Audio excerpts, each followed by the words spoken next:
All right, we're live. I have never gone live on YouTube before, and this is my first of a few episodes of Quit Like a Leader mini podcast series. If you're new to me, welcome. My name is Brittany Young, and I am an executive sobriety coach. I help high achievers get sober and stay sober without AA 12 step. I use my own methodology called the Breakthrough BS method, and I use real life success tools in order to help my clients shift their relationship with alcohol for good. Today's kickoff episode is called The Lie of High Performance. And we're going to talk about how you have hit the numbers, you have built the business, or reached the top within your company. You're provided for your family, and yet it is still not enough. And you're wondering why. Why isn't it all just enough? So today, I'm going to discuss how my story impacted me and several others. I was a very much a high achieving addict. And the moment that I realized, being impressive, if you will, was killing me. I'm going to expose the cultural lie that we all have been conditioned to believe, which is performance equals worth, and how Jesus became the rock for true leadership for me. So, if this is something that you resonate with, this is just episode one. I am going to do this over a 5 episode series. So, this is not just a one and done. You will hear me talk about my story throughout this mini podcast series. Okay, so the lie of high performance. When I was, getting ready to graduate in 2009, I realized, hey, we're going through this major recession. I got to get a job. Everybody else is either out of work or losing their life, jumping off buildings. It was crazy at that time with the financial crash, and I worked in the pharmaceutical industry. And pharmaceutical industry was booming at that time. Prescription drugs were flying off the shelves because people were discovering that they could use Xanax as a crutch to get them through the financial crisis, especially those who lived and worked on Wall Street. And I say worked and lived because 24/7, 365 is exactly what those people were focused on when the financial crisis hit. And, you know, we were seeing such a large number of the population turn towards prescription drugs to calm their nerves. We were also seeing people turn towards drugs and alcohol at that time.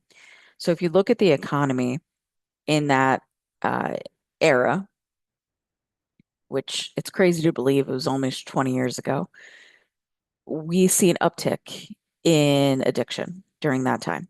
And I had already been a full-blown addict by the age of 18.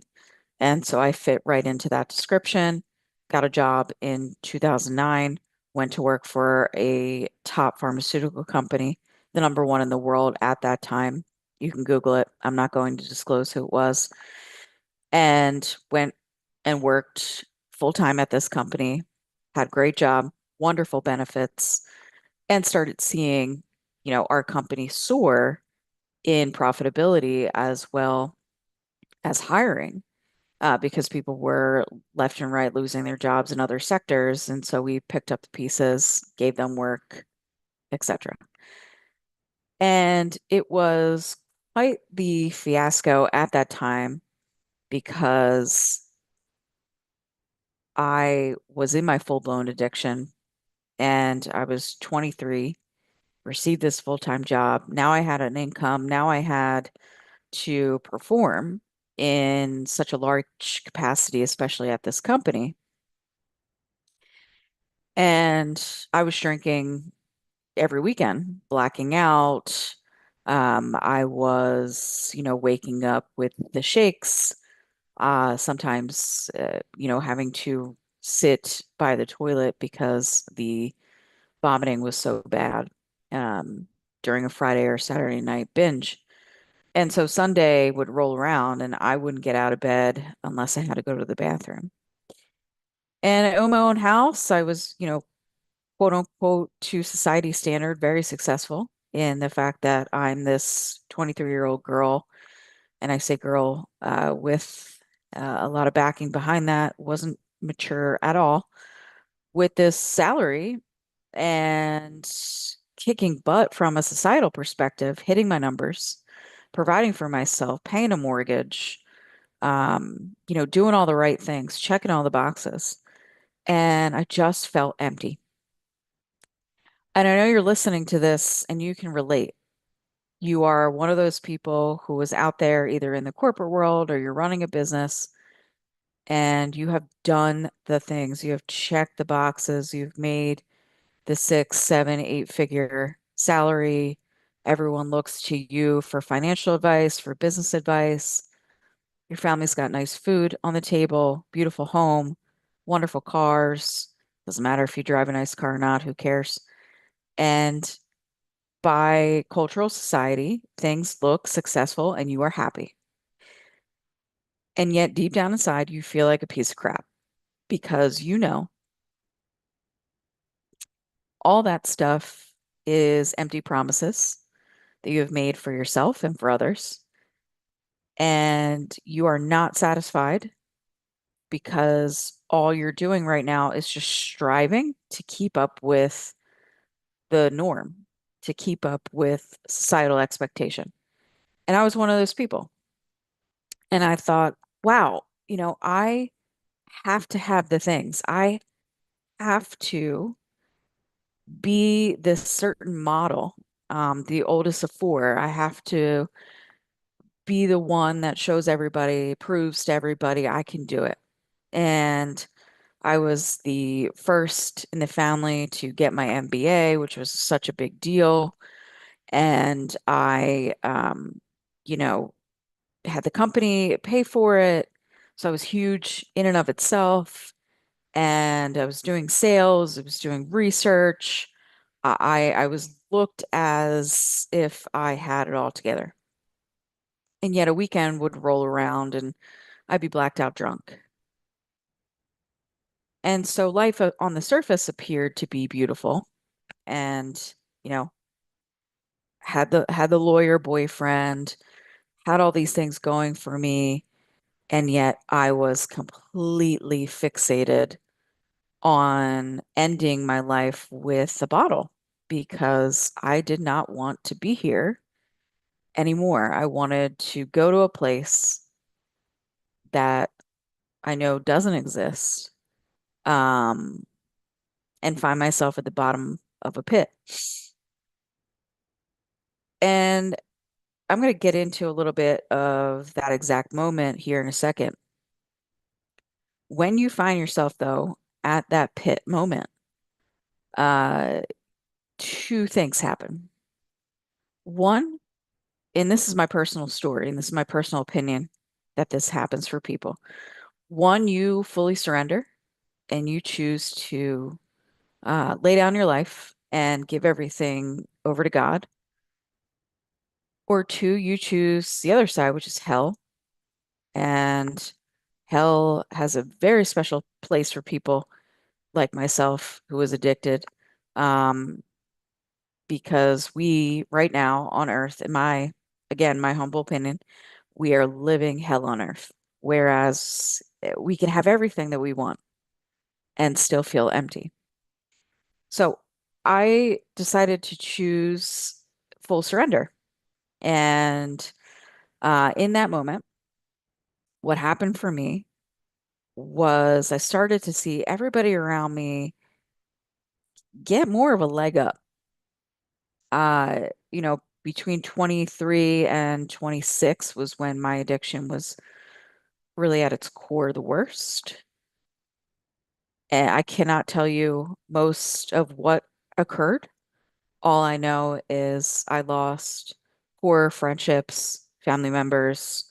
Um, I've done things that I am not proud of that I luckily rewrote the story about through forgiveness, through repentance, through Jesus Christ, my Lord and Savior.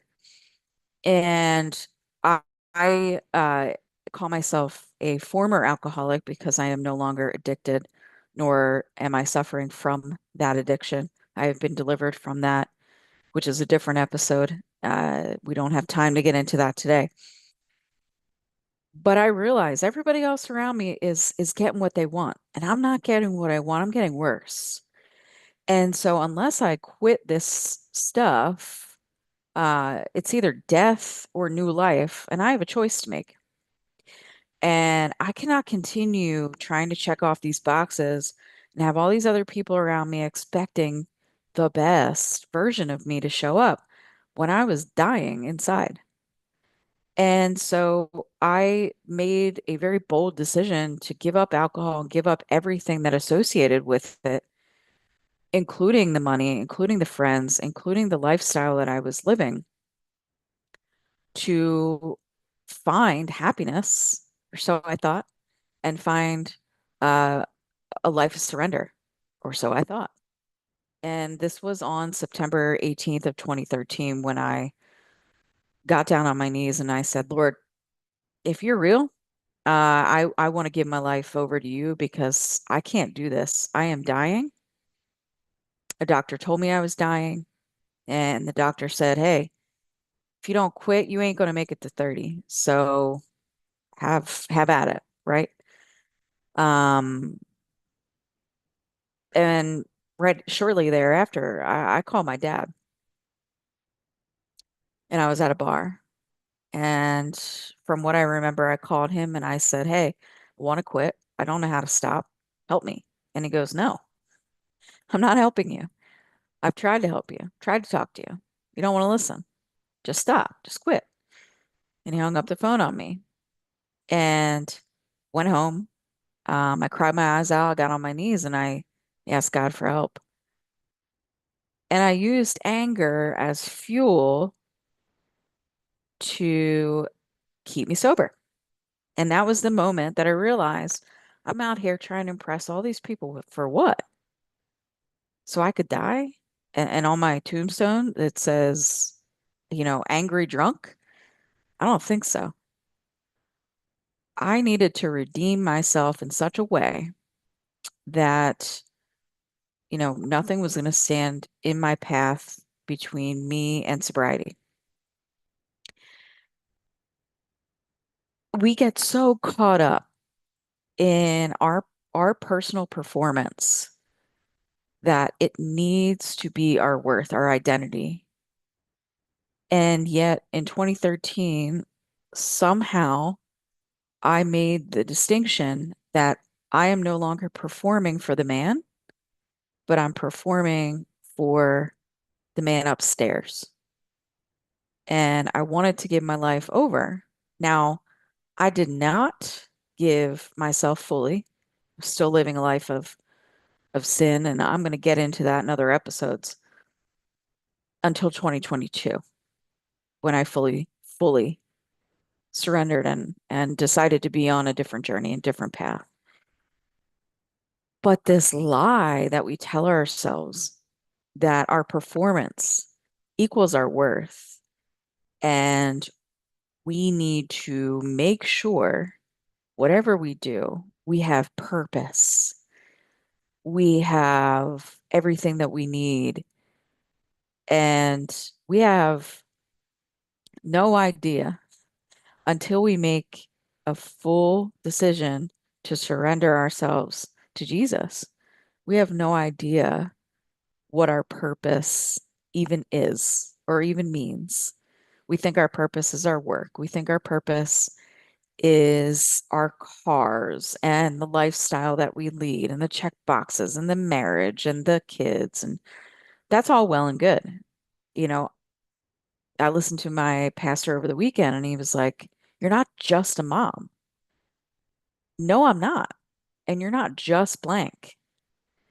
And yet, the culture that we live in is performance based, tells us that you're just a blank. You're just a business owner. You're just a CEO. And until you decide to get out of that mindset and follow a different one and learn that you are not part of societal expectations, you're not of this world, life changes and things become so beautiful. Happiness is only in the now, joy is what we strive for. So, the last thing I'll talk about in this episode, because I have to go get my kiddo from school, is Jesus began to redefine true leadership for me. If you look at his life over 33 years, the guy was in a temple teaching older men at the age of 12 about God and what it meant to actually follow God versus the law. In today's context, we follow the law of performance, the lies that we're told that we need to follow XYZ in order to receive ABC, right? And Jesus is over here waving his hand, going, hey, yeah, no, you're worthy because I said you are. You're chosen because I said you are. You're loved because I said you are. It has nothing to do with your good works. It has nothing to do with how kind you are, how smart you are, how beautiful you are, or successful you are. Nothing. What he was trying to teach was you can be a sinner and still be loved by God. You can receive freedom through forgiveness and through God and still be broken, right? I am a broken person. I sin and God still loves me. Why is that? Um, and why am I choosing to follow such a leader in Jesus?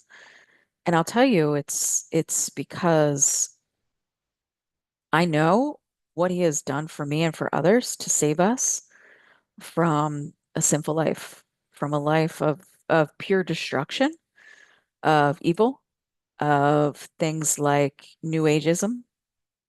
And I no longer want to be or ever promote that or be part of that ever again. I'm going to get more in depth into my journey with that as well. This is just my kickoff to give you a little preview of, my background, my story. And so I look at Jesus' life and I go, if I'm not living like him, what am I doing? What's the purpose? Because if he can die, resurrect in 3 days, and save us again from sin, death, and destruction, how do I fit in there? Where do I fit in there? What's the definition of Brittany? And so true leadership to me is a walk, not of perfection, because I am nowhere even close to perfection, but a walk of love. And so his leadership model has always been love, right? Loving one another, even if they've hurt you, turning the other cheek. When somebody's punched you on the left, turn to the right, let them hit you again. And to be mindful that you can love yourself through all of this world, this life, this performance that we try to measure up to. You can still love yourself through him. And so you, my friend, what the podcast is called is Quit Like a Leader. You get to quit like a leader and you get to quit like Jesus.